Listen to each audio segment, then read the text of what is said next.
Hello everyone. Now with Boruto slowly convincing people of the leaf and Sarada being immune to the Shinjutsu omnipotence, a lot of fans theorize that we will soon see the full old Team 7 back in action, and they will be living normal again, and sometime in the future at the end of the story, they will all live happily ever after. Well, my opinion on that is pretty much the opposite. I don't think Team 7 is ever coming back, and I don't think we will ever see them all together and happy again like we did in Boruto Part 1. I don't say this to be pessimistic or a contrarian, it's just that the various implications and statements so far in the story lead me to believe that if Boruto does have a happy ending, Team 7 definitely won't still be together, or at the very least, they likely won't be what they used to be. Let me explain.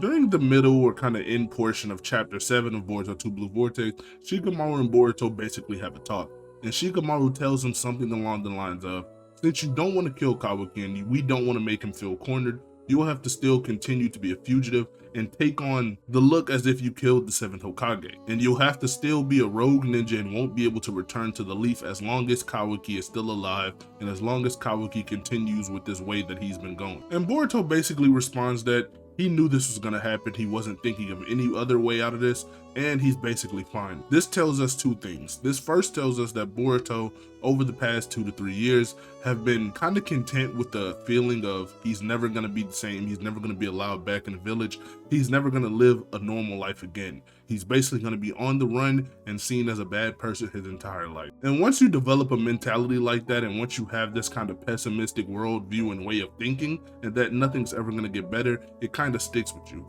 Especially now that Sasuke's trapped in a tree and Naruto's still in the other dimension, Boruto having a serious tone and basically bearing the whole world on his shoulders, while again thinking that he will never return to being normal again because there's no way out of omnipotence. This is basically telling us that yes, Boruto is okay with things like this.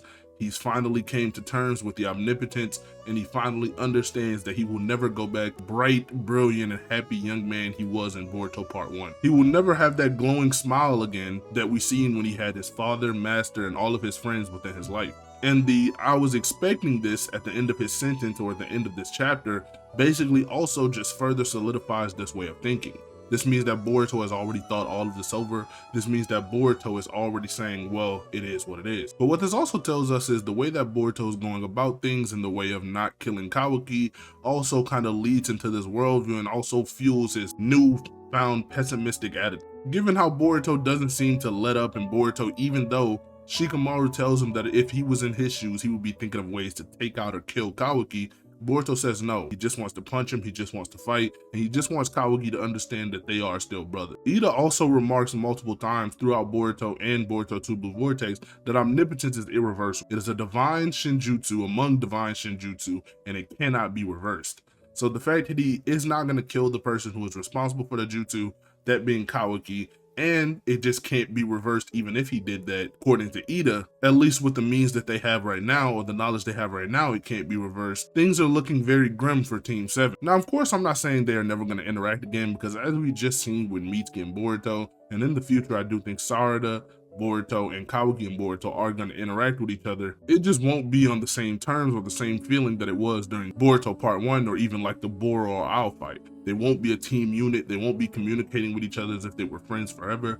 They won't be all happy and go lucky. With the fight that they are building up with Hidari or the Sasuke Jubi clone that Sarada is going to fight since that is his target, Boruto, even if he was to help out Sarada in this and they formed like a 2-man team or 2-man squad, or even if Mitsuki came in and brought the old Team 7 feeling back, it'll still be that overarching feeling that, oh, this is all just an illusion. Omnipotence still tells me this guy is bad. Even if I'm forcing myself to act a certain way, I still, in my mind, will think of Boruto as a traitor and will think of Boruto as Kawaki. And that just goes for Mitsuki. Besides Sarada and Sumire, who are just immune to omnipotence due to whatever reason that they're going to explain in the story, Mitsuki, Himawari, probably Naruto, probably Hinata, Shikamaru, and the rest of the Leaf Village will just forever see Boruto as Kawaki. They will forever see him as a murderer, and even though Himawari kind of has this gut feeling that, oh, Boruto's not evil, Boruto's not bad, a gut feeling doesn't change your mind. A gut feeling doesn't overwrite the things that you know for a fact, which is, according to them, they know for a fact that Boruto is a killer.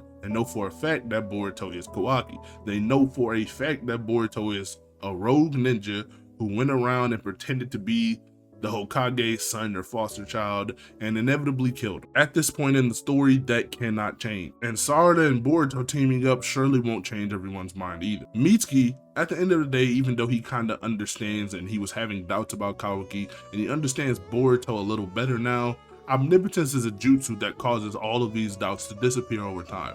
So over time, even if he's having doubts, he will inevitably go back to believing that Boruto is bad and that Kawaki's the good guy. Moving on to the bad guy in question though, Kawaki definitely is going to need help with Jura. Jura is basically the leader of the Clog Rhymes, or the advanced Clog Rhymes, the new Otsutsuki's, whatever you want to call them. But he is going for Naruto. Naruto is Boruto's father, so he by virtue will try to protect him, and so will Kawaki, since Kawaki has this obsession and love for Naruto that just knows no bounds. Kawaki will most likely, in my opinion, team up with Boruto, given how there's this new threat that they both seem to be powerless against, so he would need the help of Boruto to get rid of that, since Boruto won't be the immediate threat anymore. I think we will see when they're fighting alongside each other that while it's a lot of tension in the room, tension as in Kawaki kind of wants to kill Boruto, and Boruto, while he doesn't want to kill Kawaki, still wants to kind of beat him up. So it'll kind of be like the vibe that we got with early Kawaki, where he kind of was a bit socially inept, I guess, around normal people due to being abused his whole life and kind of being an orphan and taken in by Jigen, another abusive person. It was kind of like he couldn't operate around people, right? We know Kawaki is a changed person, as he saves a lot of the villagers and even tries to save Himawari and saves a bunch of people from the Jubi clone attack. With Boruto specifically, it will kind of be just kill mode, right? So as soon as they defeat Jura or something, Kawaki might try something if he still has power left, but that's just more along the theory type of vibe. I think Boruto will probably just run away, as you know, he said multiple times throughout Two Blue Vortex that if he does die, the Leaf Village isn't a bad place to die, but not right now. He kind of has to save the planet. So even post-fighting or post-dealing with the threat, Kawaki won't just change his mind. We see this with the flash forward in chapter 1, where Boruto and Kawaki are fighting in a destroyed Leaf Village, and they're still talking to each other, and he's saying, "Oh, I can't believe you went this far." So we know whatever lengths Boruto does go through in Two Blue Vortex to kind of transition Kawaki and prove, right, he's good and prove he's still his brother or whatever, doesn't work and make Kawaki have the ultimate opposite reaction.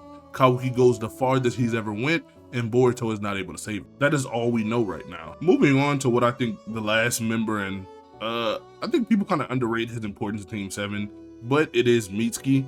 Now, with Mitsuki, after his fight with Boruto within chapter 7, and Boruto basically gets him to understand that, oh, I am your son, Kawaki was never your son, you were having doubts, and basically this confirmed it. He tells Mitsuki he can come visit anytime he's feeling down, anytime he's feeling like he needs to see his son, but he has high hopes that Mitsuki can one day shine on his own. While I think this is a significant line and an important line that we have to pay attention to, is because Mitsuki throughout the whole story and even now has needed another person in order to show his true potential and show his shine per se. He has needed a sun so that the moon could shine. Because as we know, the moon is nothing without the sun, and even though the sun can shine alone, the moon needs the sun to produce light. Boruto basically telling him that one day you won't need the sun, and one day I hope that you can shine on your own and won't need me, Kawaki, or anybody else, is basically saying that Mitsuki will move on. Mitsuki will become his own person, and Mitsuki will be able to shine on his own. Further solidifying the fact that Mitsuki just isn't returning. Mitsuki, if he does, you know, come back together with Team 7, or if he does ultimately forgive Boruto for what the omnipotence did to his brain, or if Boruto just stops the omnipotence altogether, Mitsuki will no longer feel that attachment to Boruto, at least to the level of he needs him to shine, and he will basically go and do his own thing. It will no longer be, oh, I'm putting my life on the line for you all the time, oh, I need to do this, my whole life prioritizes and surrounds around Boruto. It will be, I live for myself, and Boruto, while he is my friend, he is a second priority. Thus getting rid of one of the main dynamics in Team 7, which is the Mitsuki and Boruto, Sun of the Moon. Moving on to possible routes that I think the story would take that would also lead credence to my interpretation that Team 7 has just never returned. The first one being Boruto not killing Kawaki. Now, Boruto has said multiple times that he's not going to kill Kawaki. Fans think that he's going to change his mind because he's going to realize he has to kill Kawaki.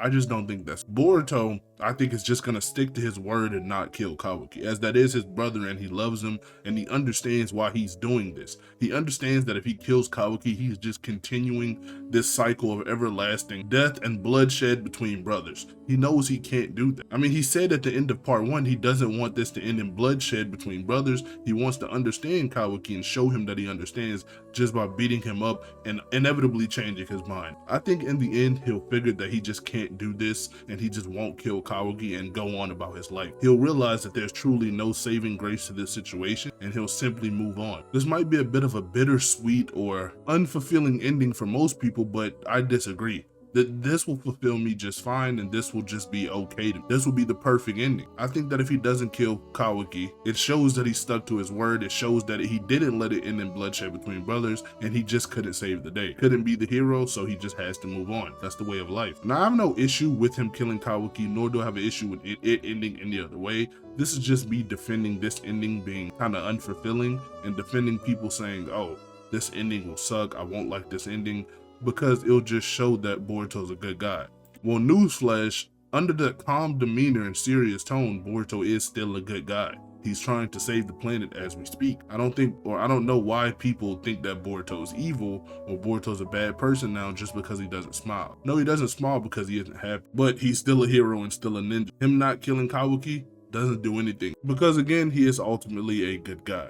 Now, another route I see them going is maybe Boruto just doesn't want to come back. I talked about at the end of chapter 7, he kind of was just, okay with not being in the village, okay with being a fugitive, okay with being a rogue ninja, because he just understood his situation and came to terms with it all. Maybe in the end, he'll have gone for so long and traveled around the world and done and seen so many things that he just doesn't want to come back to the village because it's no longer home. It no longer feels like a place where he can be safe. It no longer feels like a place where he belongs. So he just travels the world to the end of his life or just continues on with whatever he wants to do. This is another ending that I think makes sense and would also lead credence to the idea that Team 7 just won't come back together because Boruto has moved on from the village and he just doesn't belong there. And to add on to that, maybe he just never reverses omnipotence. Maybe Ida was right and there's no way to reverse this divine omnipotence or divine shinjutsu. Maybe he can't make things better and he was just fighting for a lost cause all along. Maybe this just truly is the perfect jutsu. That will also just go with all the foreshadowing that Ida's doing currently, because we always seem to think that there's,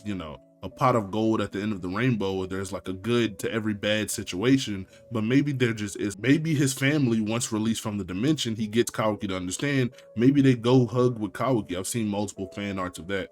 Maybe Naruto and Hinata just focus on Kawaki and think that's their new son now. Maybe they remember Boruto is the one who trapped him in a dimension and kind of just separated them all of those years. There's just so many routes that this story could take and so many routes the story can go that we don't know. I'll even just throw this out there, since I also find this just to be highly probable or highly likely. Maybe Boruto just died. Maybe he's not strong enough to turn around Kawaki and stop the brotherly bloodshed.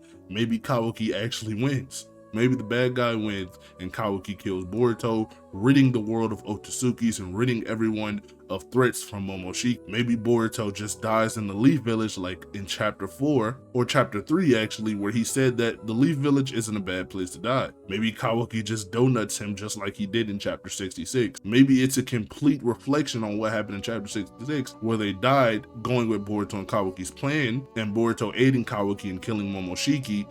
But instead, this time Boruto actually trying to save Kawaki and actually trying to be the good guy still inevitably died. And it parallels that situation perfect. With all that being said, I know this video may make you seem to think otherwise, but I do actually want a happy ending, because I enjoy when animes I follow for a long time actually gives me something that, oh, I was rooting for the hero and he actually won. I think Boruto's really strong. I love Boruto, so I'm hoping that his power is enough to change Kawaki's mind and it doesn't end in a brotherly bloodshed and Boruto ultimately reverses omnipotence, keeps the ninja way, and turns Kawaki. But me wanting that ending can't stop me from ignoring the clear signs. I think there's signs to support both arguments, that being a good ending and bad ending for Boruto. And even though I personally want the good ending and happy ending, I just for right now believe that a bad ending is what's upon it. With that being said, hopefully you enjoyed this video. Make sure to like, comment, subscribe, and goodbye.